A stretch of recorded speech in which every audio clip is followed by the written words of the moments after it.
ಕಾವೇರಿ ಎಂಬ 12 ವರ್ಷದ ಬಾಲಕಿ ಒಂದು ಸಣ್ಣ ಗ್ರಾಮದಲ್ಲಿ ಓದು ಕೇಳುಗಳಿಗೆ ಆಸಕ್ತಿಯಾಗಿದ್ದಳು. ಆಕೆ ಶಿಕ್ಷಕಿ ಆಗಬೇಕೆಂಬ ದೊಡ್ಡ ಕನಸಿಟ್ಟಿದ್ದಳು. ಪ್ರತಿದಿನವೂ ಶಾಲೆಗೆ ಹೋಗಿ ಹೊಸದನ್ನು ಕಲಿಯುವುದು ಅವಳಿಗೆ ಹಬ್ಬದಂತಾಗಿತ್ತು. ಒಂದು ಸಂಜೆ ಮನೆಗೆ ಬಂದಾಗ ದೊಡ್ಡವರು ನಿಧಾನವಾಗಿ ಮಾತನಾಡುತ್ತಿರುವುದು ಕೇಳಿಸಿತು. ಈ ತಿಂಗಳಲ್ಲೇ ಮದುವೆ ಮಾಡಿದ್ರೆ ಒಳ್ಳೆಯದು ಎಂದು ಅಪ್ಪನ ಸ್ನೇಹಿತರು ಹೇಳುತ್ತಿರುವುದನ್ನು ಕಾವೇರಿ ಕೇಳಿದಳು. ಅವಳು ಬೆಚ್ಚಿ ಬಿದ್ದಳು. ಮದುವೆ ಈಗಲೇ?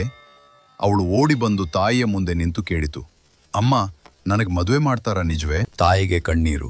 ನಮ್ಮ ಪರಿಸ್ಥಿತಿ ಕಷ್ಟ ಕಾವೇರಿ, ಅಪ್ಪನಿಗೆ ಆಯ್ಕೆ ಇಲ್ಲ ಅನ್ನಿಸ್ತಿದೆ ಎಂದಳು. ಆ ರಾತ್ರಿ ಕಾವೇರಿ ನಿದ್ದೆ ಮಾಡಲಿಲ್ಲ. ಅವಳ ಕನಸುಗಳು, ಪುಸ್ತಕಗಳು, ಸ್ನೇಹಿತರು, ಶಾಲೆ ಎಲ್ಲವೂ ಕತ್ತಲಿಗಿರಿದಂತೆ ಅನಿಸಿತು. ಮುಂದಿನ ದಿನ ಅವಳು ಶಾಲಾ ಶಿಕ್ಷಕಿ ರಮ್ಯಾ ಮೇಡಮ್ ಅವರಿಗೆ ಎಲ್ಲವನ್ನೂ ವಿವರಿಸಿ ಅತ್ತಳು. ರಮ್ಯಾ ಮೇಡಮ್ ಗಂಭೀರವಾಗಿ ಕೇಳಿಕೊಂಡು ಮಕ್ಕಳ ರಕ್ಷಣಾ ಸಮಿತಿ, ಗ್ರಾಮ ಪಂಚಾಯತ್ ಮತ್ತು ಮಹಿಳಾ ಸಂಘದವರನ್ನು ತಕ್ಷಣ ಸಂಪರ್ಕಿಸಿದರು. ಗ್ರಾಮದಲ್ಲಿ ಸಭೆ ಸೇರಿಸಲಾಯಿತು. ಪಂಚಾಯತ್ ಅಧ್ಯಕ್ಷರು, ಅಕ್ಕ ತಂಗಿಯರ ಸಂಘದವರು, ಶಾಲಾ ಶಿಕ್ಷಕರು ಎಲ್ಲರೂ ಒಂದೇ ಮಾತು ಹೇಳಿದರು: ಬಾಲ್ಯ ವಿವಾಹ ಕಾನೂನು ಬಾಹಿರ. ಮಕ್ಕಳ ಕನಸು ಕಿತ್ತುಕೊಳ್ಳುವುದು ಅಪರಾಧ. ಕಾವೇರಿಯ ಅಪ್ಪ ಅಮ್ಮನಿಗೆ ಕಾನೂನು ಮತ್ತು ಪರಿಣಾಮಗಳ ಬಗ್ಗೆ ವಿವರಿಸಿದರು. ಕಾವೇರಿಯ ಅಪ್ಪನ ಕಣ್ಣು ತಣ್ಣಗಾಯಿತು. ನಮ್ಮ ಮಗಳ ಕನಸು ಮುರಿಯಬಾರದು, ನನ್ನ ತಪ್ಪು ಅರಿತುಕೊಂಡಿದ್ದೇನೆ ಎಂದು ಘೋಷಿಸಿದರು.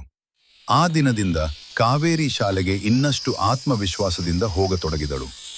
ಕನಸು ಕಾಣೋ ಮಗಳು ಎಂದಿಗೂ ಮದುವೆಗೆ ಅಲ್ಲ, ಭವಿಷ್ಯಕ್ಕೆ ಅರ್ಹಳು.